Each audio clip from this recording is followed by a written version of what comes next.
Hello everyone, and welcome back to our channel.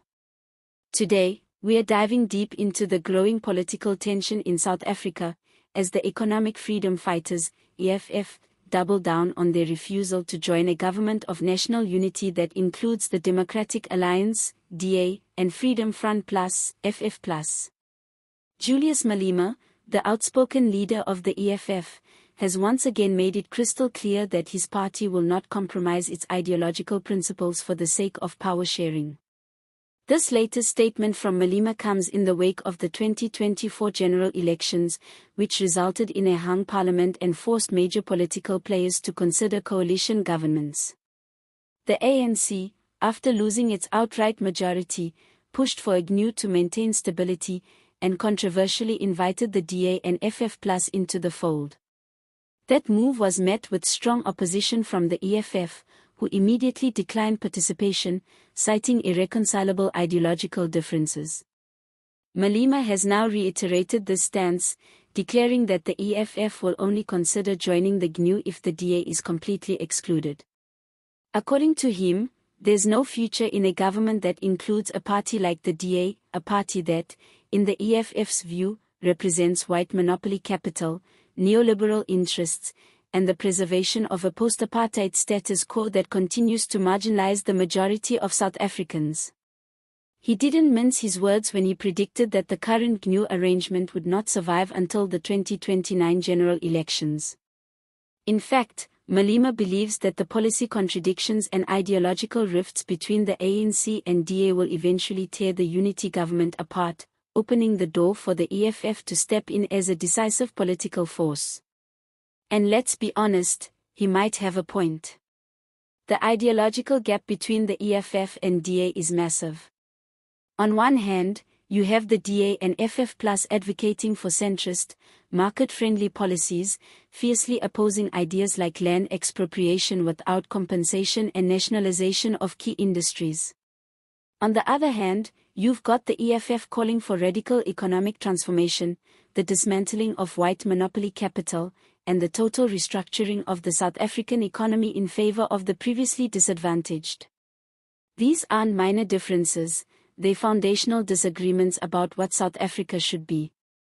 And expecting these parties to govern side by side, especially in a climate as charged and unequal as ours, is almost wishful thinking. Malema's resistance to the DA's involvement isn't just about politics, it's about historical justice. He accuses the DA of being a political front for the protection of white privilege, and sees any alliance with them as a betrayal of the struggle for true economic emancipation. The Freedom Front Plus, with its openly conservative Afrikaner nationalist base, only deepens these tensions. But here's where it gets even more interesting. Some analysts argue that Malema is playing the long game. By refusing to enter a coalition now, the EFF positions itself as the sole voice of principled opposition, untainted by association with unpopular compromises. That could be a smart strategy, especially if, or when, the GNU starts to crack under the weight of its own contradictions.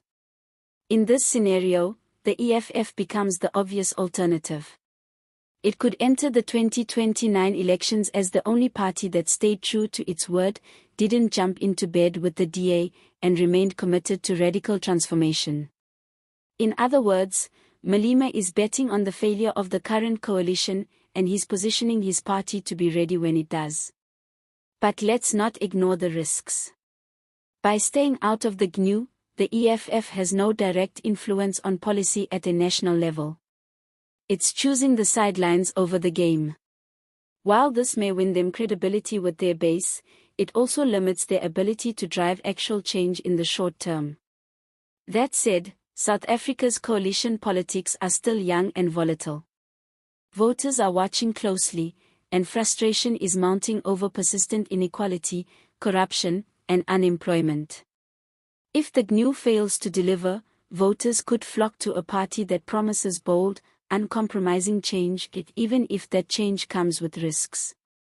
And what about the ANC? By partnering with the DA and FF Plus, it's walking a tightrope. On one side, it gains stability and a functioning majority. On the other, it risks alienating its traditional base, which still harbors deep mistrust of the DA. The ANC's alliance with the DA may be seen as pragmatic, but to many South Africans, it looks like betrayal. This could cost them dearly at the polls if the partnership falters or fails to improve the lives of ordinary citizens. So the big question is this: will the Government of National Unity hold until 2029, or are we witnessing the slow unraveling of a fragile political marriage? Only time will tell, but one thing is certain: Julius Malema and the EFF are waiting in the wings, watching carefully, and preparing for their moment. Whether that moment comes in 2029 or sooner depends entirely on how this uneasy alliance between the ANC and DA plays out. Thanks for tuning in to today's breakdown of the latest in South African politics. If you found this video insightful, make sure to hit that like button, subscribe to our channel, and drop a comment below. We want to hear your thoughts. Should the EFF join the GNU? Is Malema right to reject the DA? Or is South Africa heading for even more political instability? See you next time.